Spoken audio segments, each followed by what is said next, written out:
What is going on, guys? My name is SAYYYY, and I think the New Day absolutely deserve everything they got last night. It wasn't predictable. It was awesome. I want your thoughts and your comments in the description below. And if you support the New Day, hit the like button, which has absolutely nothing to do with the New Day, but the new YouTube is apparently really fucked, and I just love to get some views. Or to pay for some food, because I don't have any. The New Day are officially the longest reigning WWE Tag Team Champions in history, passing Demolition.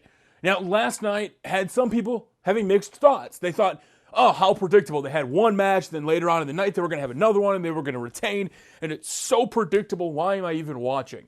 To that I say, yeah, why are you watching? If you know it's so predictable, why are you watching?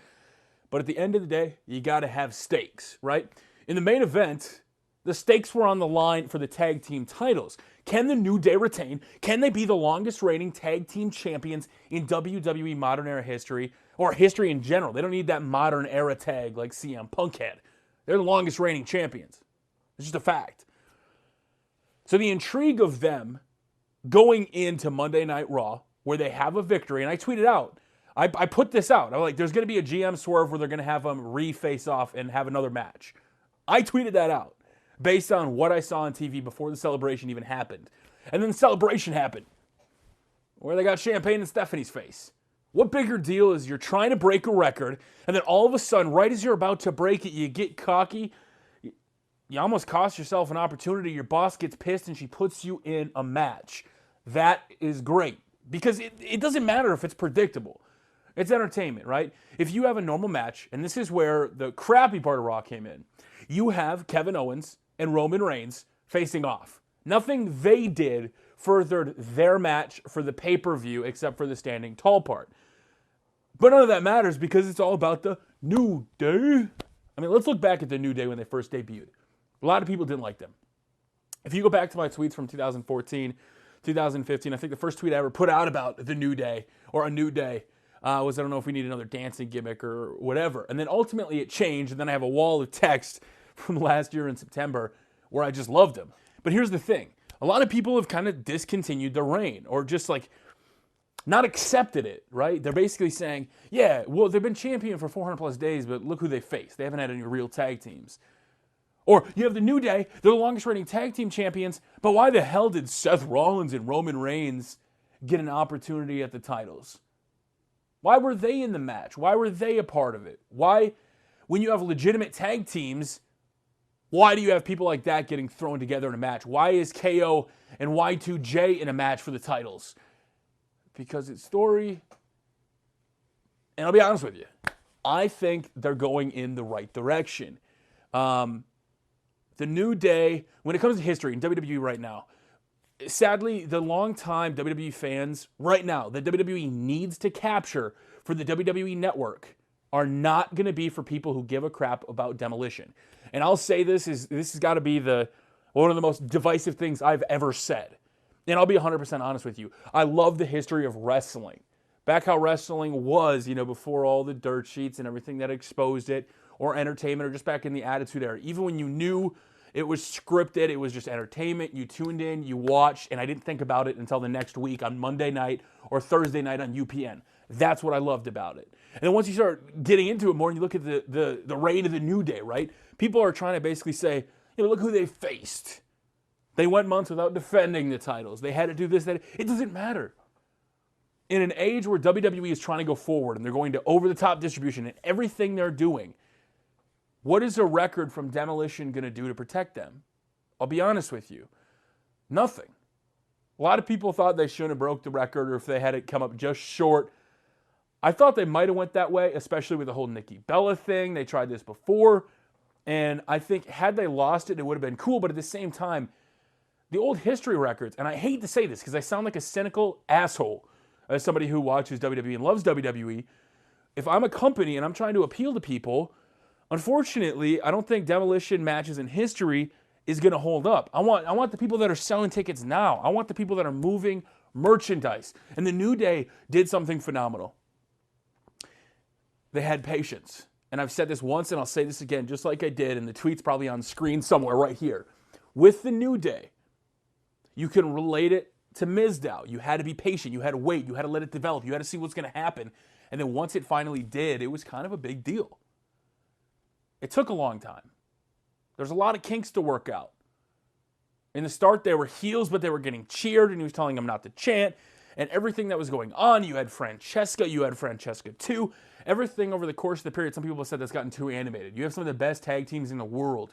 You have some of the best wrestlers in the world, and you're sitting here doing comedy stuff. But at the end of the day, it doesn't matter. It's entertainment, and as a company, you're doing what sells. So for those of us that constantly look at the New Day as they're oversaturated, they're everywhere, I would agree with that. In WWE's landscape, they are everywhere.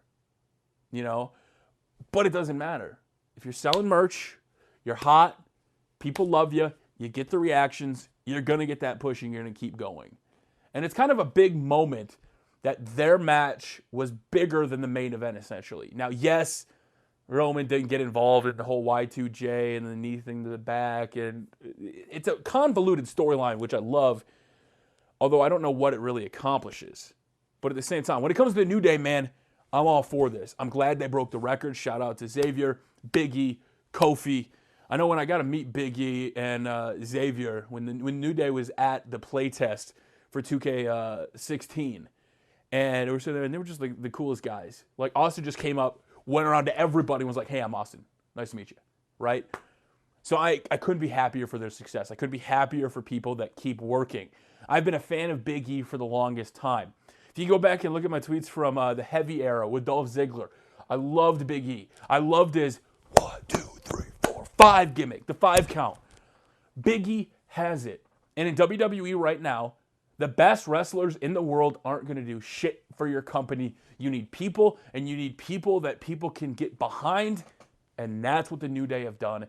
So whether you have some of the best tag team wrestlers in the world in your company, when it comes to entertainment, yes, I want the best wrestlers. And eventually, I want some of the best wrestlers to beat the New Day, to take the titles away and showcase a lot of high-quality wrestling. But it's a slow build. We don't need the best tag team division from the second the brand split happened. If we have to be a little patient, we will.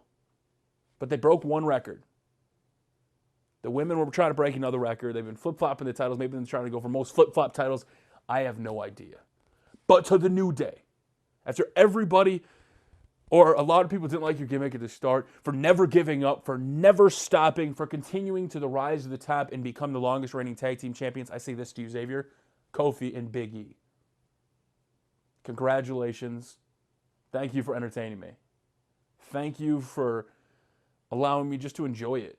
And, you know, whether something hits or doesn't hit, or you do a time machine or a WrestleMania, you come out in a giant box of Bootios, which in a wrestling term makes no sense whatsoever, other than to have a grand magical entrance. Having cereal and skipping to the ring probably should be like, that's not wrestling. That's, they're just out there to make a mockery and have fun.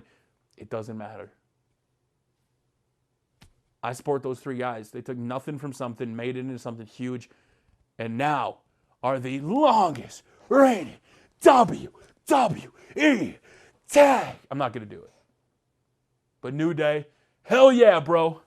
And I don't have a beer, but this coffee's to you, New Day. Enjoy it. Thank you for being the longest reigning tag team champions of all time.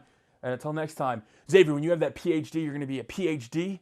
You're going to be a doctor, a tag team champion, a video game master. You're going to be doing everything, kid. Look at you, taking over the world. Damn. And Kofi's got the fly-ass shoes. But wait. As much as I love the New Day, and I do love you, the New Day, it is time for Say Yeah! Boom! The Revival come in. Boom, boom, boom. You do what no other tag team could do. You want some bruisers? You want some bad guys? Sheamus and Cesaro are going in there, Uppercut City, doing some damage, being the bruisers. But the Revival are just have to be the ones to beat the New Day. Okay, maybe they don't have to be the New Day. You have the longest reigning tag team champions in WWE history. What better way than to take their thunder out with the best tag team in the WWE? This is not a contest. This is not up for discussion. The best, hands down, greatest psychological tag team in the WWE is Dash and Dawson. I used to praise Dawson before he got injured 2 years ago when he was still messing around with Sylvester LaForte and doing other stuff. And I'll say this, and I'll say this again. Dash and Dawson are coming, and hopefully one day they got the tag team record. They can go back to some old school booking, some old school philosophy. I want them to come for the record, but New Day, you can hold it for now. My boys Dash and Dawson are coming after you, and they're going to steal the titles. Not flips, just fists.